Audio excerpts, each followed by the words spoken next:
everyone, and welcome to the Unstoppable You Online Summit, where we speak about, how to get out of your own way, break through those barriers, and really create the freedom to play big. I'm Amy Shade, I'm your host, and today I'm here with AmeliaFortes. She is a self-love coach. She is also a hypnotherapist for women who, after almost a decade of being on Wall Street, decided, it wasn't really serving her anymore. And she decided to pursue a deep spiritual path that has led her to her life today. So welcome, Amelia. So great to have you. Thank you so much for having me. I'm so excited to speak on this topic. I think this summit is really a wonderful idea. Great. So tell us, before we get into the good, juicy stuff, tell us about, you and your coaching, and really what are people looking for when they seek you out? Absolutely.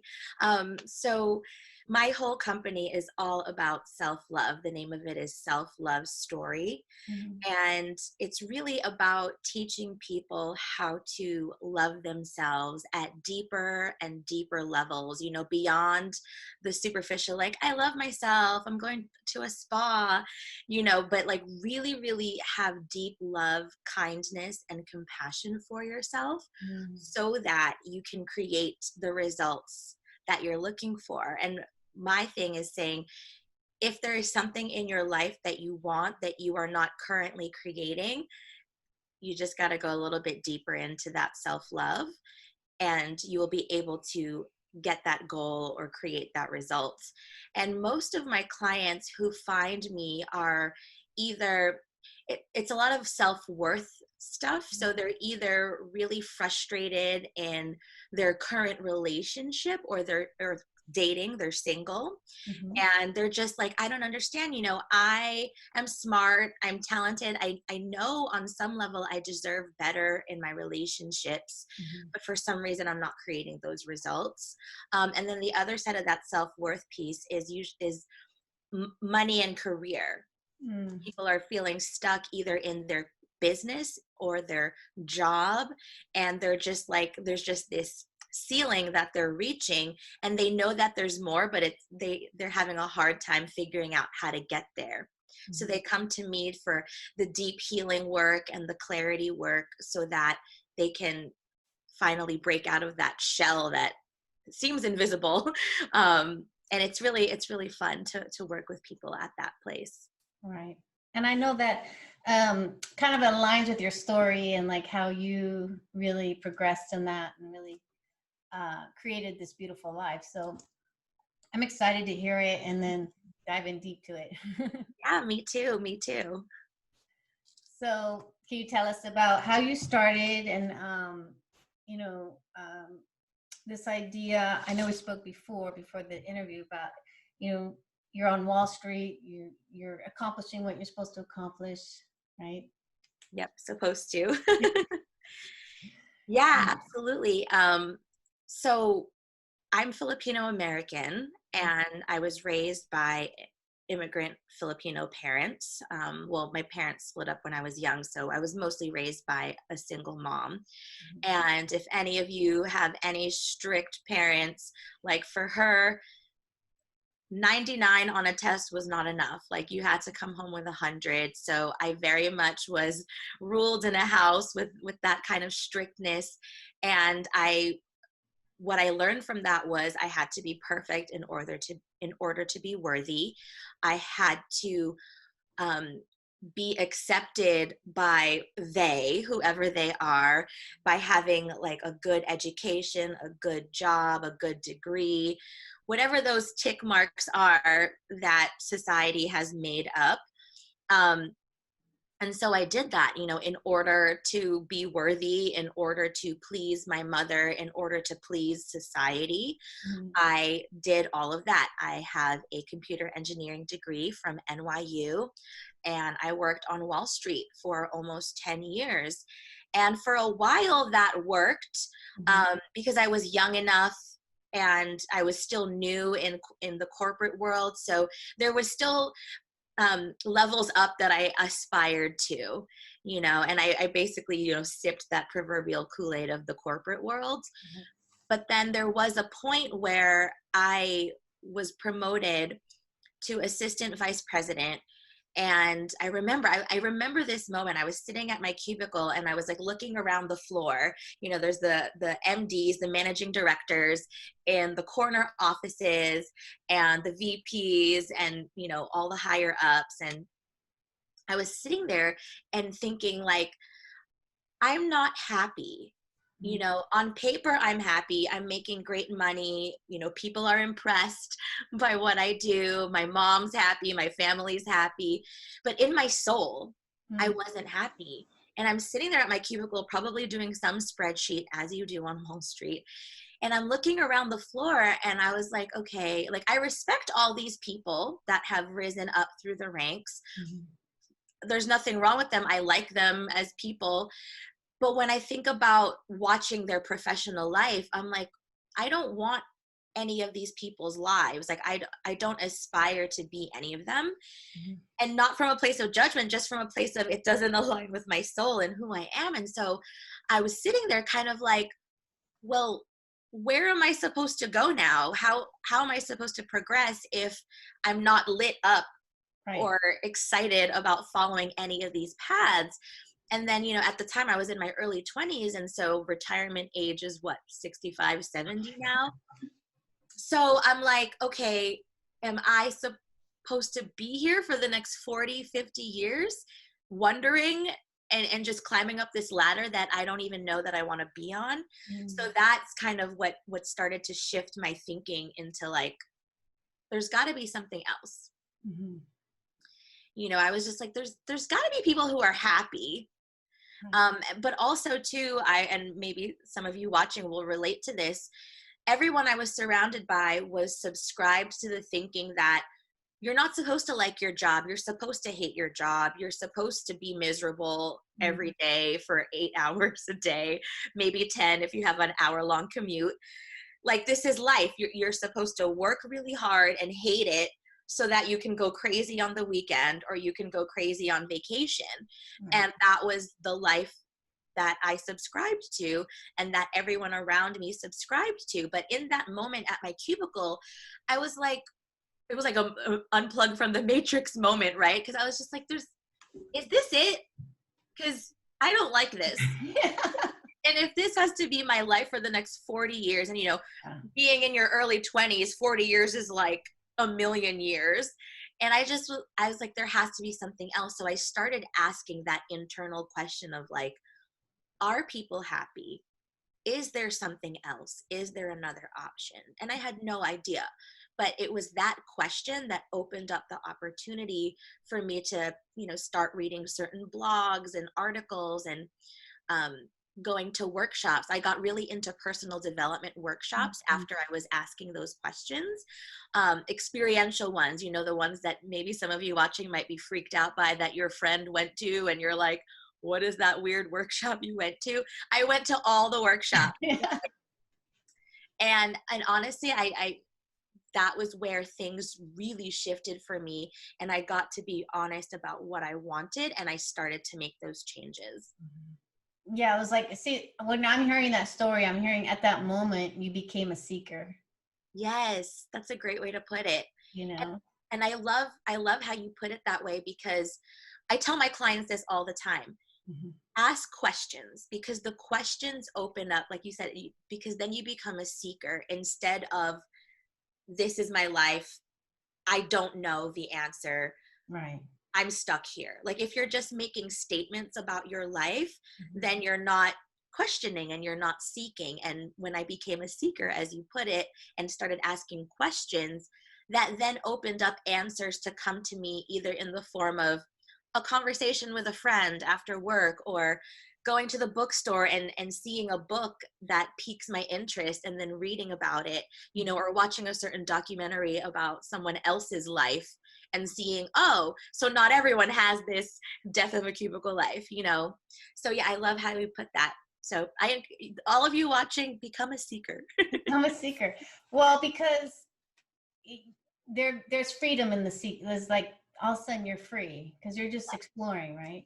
Yes. And it my life became not so tense and stuck feeling Mm. and frustrating, because then I was reading, but I was going to work, and of course, like, I still wasn't like sublimely happy, but I was seeking outside of work, reading books and um, talking to people who had a different lifestyle, and asking them, how did you get into this? And so for me, the book that really changed it all, that started to shift things, was Rich Dad Poor Dad by Robert Kiyosaki. And for those of you that haven't heard about it, it's the #1 best-selling personal finance book of all time. And it's basically, it teaches you how to look and think about money that most people don't think about it. So it's kind of like being a seeker of different ways to make money and different lifestyles to have, if I could put it that way, my own spin on what the book is about. And that started my journey into like manifestation work and meditation and law of attraction and all of this stuff. Again, I was doing a lot of workshops at the time too. And that, connecting with that part of myself, helps me become brave to admit I don't want to be here. I want something different. And so I actually left Wall Street in 2011, which was a time that anyone would have said, anyone would have and did call me crazy for that, because this was still, the financial industry was still reeling from the effects of the 2008 debacle. And so there were a lot of hiring freezes, and people were like, you should just be happy and grateful you have a job. What are you doing? You're crazy. And I'm like, I'm crazy if I stay. So I left and I got a job in YouTube. I started a total like different job. And what I would say, if I could, because people watching are probably like, okay, how did you do that? How did you make that choice? Right. So for me, what I used as my guidance was, don't try to find the perfect end all be all solution. Try to find the next right step, or something that gets you even a little bit closer to what I want and away from what I don't want. So that guiding post for me was, I want to make money by doing things that I'm passionate about. And so it's like, okay, what am I passionate about? Dance, performing, speaking. I loved the workshop thing. So something like in that realm, personal development. I also really loved math. So I wrote that down. Like, I just wrote down things that I liked. Yeah. And so the job opportunity that came up in YouTube was to help produce videos for a dance channel. And I was really into performing, being in front of the camera and stuff like that. Like, I was doing vlogs before there were vlogs, just with my friends. Right. And so, YouTube was in alignment with that. YouTube was still relatively new at the time, and it was a dance channel. And so it was like, okay, like, that's a step closer. And everyone thought I was crazy, because literally at the same time that I left to take that job, I also had an opportunity to take another job at a higher level at the bank. And make like almost double what I was already making, which was already a lot for like a 20 something, right? So that was like, the universe was also giving me a test of like, are you really going to go for what you want? Whereas the YouTube job, it was a startup YouTube channel, and I would be making half of what I was currently making. And so it was that test of like, what are you going to go with, Amelia? Are you going to go with your heart? Are you going to go with what you say you want? Or are you going to go for more of the same? And I grueled over this decision for maybe 2 weeks. Like, I talked to everyone so much, like journaling, pros and cons. I did the whole thing. But when it came down to it, it was back to that vision of, I want to make money by doing things that I'm passionate about. And I knew what road that it was a sales job. That's why it was to make a lot more money. I knew where that road was going to take me. The same road of, I'm not going to want to really go up this ladder. The same road of exactly what I was doing now, but probably even a little harder, because usually at jobs like that, when you're making more money, it means less social life, less passion. I mean, unless you're passionate about that, right? So And then with the YouTube job, I actually didn't know where that was going to take me. And that was the scary part too. But I at least knew that it was a step away from what I had, and somewhat of a step closer, right? Being in YouTube, being in like the entertainment industry, and it was all about dance, and I love dance. And that job took me all over the world producing dance videos, which is like, was a dream that I didn't even know I had, that I got to do that, and it was really exciting. So that kind of, and that is also what led me to Southern California. Mm. Yeah, so it's like, and it's interesting because when we are making shifts in our life is when the universe really does kind of give us tests. Absolutely. And the thing that I definitely want to say, because I think a lot of people watching will relate to this part, is it's not like I'm making it sound like, and then I found out this, and then my vision was this. Right. People in your life will be like vehemently opposed to what you're doing. Yeah. So I will say, when I left Wall Street, I remember it because it was like April 2011. So it was around Easter. My family's Catholic, so we had a big family Easter party. And, you know, my mom dropped the bomb by accident that I left Wall Street. So, of course, my whole family was like, what? And this was a tough moment for me because, you know, and I think anyone listening can relate, like, you want to belong to your family. You don't want to make people have that reaction about your life choices, Right. you know, and everyone was literally like talking at me. And I was just sitting there in that moment, like frozen, thinking, what do I do? Do I just have a tantrum? Do I throw a plate? Like, do I just run out and yell at everyone? Do I quit this family? But in that moment, I just kind of dropped into my body, and I just was like, no, this is for me. Like, this is not for any of you. And so I remember this moment of just saying, after everyone was kind of talking at me, I found this centeredness, and I just was like, are you done? Can I speak now? Can I share where I'm coming from? And I asked the room, I don't know where this came from. This was just from within me. I asked her, I said, who in here is freaking sublimely happy about their life? Like, that you are skipping through the streets just so happy about your vocation, your career, all of that. Who here can say they wake up every day like, woo? And I looked around and I said, anyone, you. And then I said, okay, so why should I listen to any of you? Mm. And then I said, P.S. I did listen. I got that degree in computer engineering. I'm working on Wall Street. I worked on Wall Street. I did listen, and it didn't work for me. So with all due respect, let me fall flat on my face my own way, because, and also too, it doesn't seem like there's anyone here who I should be taking advice from. You know, no disrespect, but I want to take advice from people who are speaking to a bigger possibility, who are happy, who are fulfilled, who are passionate, who are doing artistic things, because I love art and performance and all of that. And no one in that room was. And so I think anyone watching this, you can somehow relate to that, that whether it's your family or your friends or even your spouse, your best friends, if they don't have what you want, then why try to please them and make them happy or listen to their advice?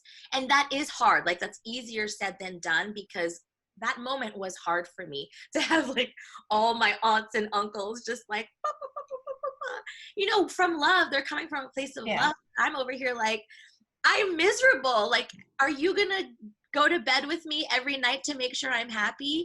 No, like, I'm the one that has to live with myself at the end of the day. And if I'm not happy with it, I have to do something different. Well, I think that brings up a great point because, Yeah. you know, in our, with coaching and our business and inspirational speaking and stuff like that, it's like we are always looking at the possibilities. Like, and we understand that's how you move. Like, we always think of the possible. We think about how big our life can be, and then we move from there. And I know a lot of people have a lot of resistance to imagining a big life. Yeah. And that's so when you, I always say, know your audience. Yeah. So I'm a performer too, so it's like know your audience. So it's kind of like, can you speak about how important, the idea of creating the possibilities of having a big life, like it doesn't mean it has to happen today or tomorrow or even at all, but that when you go up, so much opens up for you. Yeah, no, that's a great question. Thank you for asking that. I think one thing that I definitely want to speak to you about that is I feel like there is an unspoken conspiracy among people, especially women, to stay small. Mm-hmm. And like, if you even notice how women talk to each other, even in friendships, we have this habit of like one downing each other, where men tend to like one up each other. And this is, gender normative, but generally speaking, you listen to a couple of guys and they're like, oh yeah, I can lift 100 pounds. Well, I can lift 200 pounds. And they like one up each other. And it creates this unspoken conspiracy of how big can we be? How much more can we achieve? But with women, going out to dinner, oh my God, you look amazing. Oh no, girl, you look amazing. I have eye bags. Oh my gosh, look at my acne. I had a breakout this morning. Or, oh my gosh, I'm so tired. Work is crazy. Oh no, girl, you think you're tired? I haven't slept in 900 days, or my children are really, I'm having a lot of trouble with my children. Oh, you think your kids are bad? My kids are, really driving me up the wall. So even the way we talk to each other, there's this unspoken conspiracy to stay small and small and small. And when we want more, there's this feeling of, if I want more, I'm selfish, or I think I'm all that, or I'm too conceited, or whatever. Right. And so speaking to that, finding that bigger possibility is, surround yourself with people who want to find that bigger possibility, and know that you will face opposition, because the majority of the world don't. But when you do find like the right places and people and coaches, right, or healing circles, women's circles, whatever, of people who will call you to a higher possibility, they are there. And I'm not going to sugarcoat it and say, oh yeah, it's super easy, because you can go to a women's circle. I hear this all the time in women's circles that I host. They're there, they're like, this is the only place that I'm safe, because then they go to work and it's like, again, like me when I was on Wall Street, it's full of people who are like, this is what it is, this is where I'm at, no higher possibility. Or they go to their church, or they at their house, their families, they don't live at that place. And it's not to make those people wrong, but I'm sure if you're watching this video, you are the kind of person that wants to be in that space with people who are calling themselves to a higher possibility. Yeah, and I think, as I said, it's like there's this, we're fear. I mean, even for me, before doing this work, to have big dreams was too scary for me. Yeah, totally. It was like, ooh, I just couldn't even imagine even writing it down. Like I had to practice writing my big dreams down. And to even utter them, it would be like it gets stuck in your throat. So that's another great point of like, that will happen. But if you are surrounding yourself by the right people, they will support you to like birth it through. And they'll want you to, they'll want to hold you to the highest possibility. No, but I was the same way. Like, it would cause me a lot of pain to even admit that I don't want to be in this job. Yeah. Because then what does that mean? Then who am I? Like, I've been setting up my whole life to work in this kind of industry. Who am I then? So it's terrifying. So yeah, because especially in something like Wall Street, NYU degree, that's a huge investment. Yes. Oh, totally. It was not cheap. And I have no regrets. Yeah, personal investment. It was, but you made a personal investment for many years to go this path. Yeah. And for a lot of people, that's why they don't break away. Yeah. It's hard. It's hard. Yeah. And I think, speaking to that then too, going deeper on your question, it's harder to stay. Like, you'll make that change when it's harder to stay. Yeah. and you may never make that change. You may choose to stay, and that's also your right. But it also goes back to that question of like, I'm the one, regardless of who I get married to, who my kids are, whatever, I'm the one that will always be with myself, going to bed with myself at night. Yeah. And I need to be happy with that person. And so is the pain of staying worth it because of all the investment I put in? Or am I worth it? Do I deserve to go down a different path? So what would you recommend? So I'm sitting here at my cubicle or Yes. in a relationship, Yes. Yes. right? And I'm sitting there going, I'm not happy. So what would you as a coach, what would you give me like the beginning steps to? Yeah, that's a great question. Part of me wants to be, you would hire me. Or Amy. No, but really, in all seriousness, like I said, going back to becoming a seeker and resisting the urge to like have the perfect answer right now, because that will keep you in frustration and keep you in this loop of like, maybe I don't deserve this, maybe I shouldn't go after that. And so like I said, back to my journey, when I became a seeker, I love that phrase, I just started asking those questions. So just start asking those questions, like if it's a relationship or a career, like, is there something else possible for me? Even that question, like, just even repeat it to yourself as you're watching this. Like, even as I said it, I felt an opening in my heart. Like, is this it? That's another, is this all there is? Or is there something else possible? And if there is, what could that be? And that what could that be can open up you to start admitting your desires. And like you said, Amy, right? Like sometimes it is hard. Sometimes it will feel stuck in the throat, or a lot of my clients feel it like a pit in their belly, like a knot in their belly. So it could feel like that. And I'll say, if it does feel like that, then you're probably on the right track. Right. So just, move through that discomfort of, I want this, or I want to be a performer. I want to be an artist. I want to make money from speaking and inspiring people. Whatever it is that could be coming through. I want to make music. I want to be on Wall Street. Maybe you're a performer from a family of performers who are shoving you on stage, and you're like, actually, the cubicle life sounds pretty good, right? Yeah. So we're not shaming any way to go. No. So maybe you are like, your family's full of performers, and yeah, they keep shoving you in front of the camera, and you're like, I just want to analyze some numbers, because that could be your life too.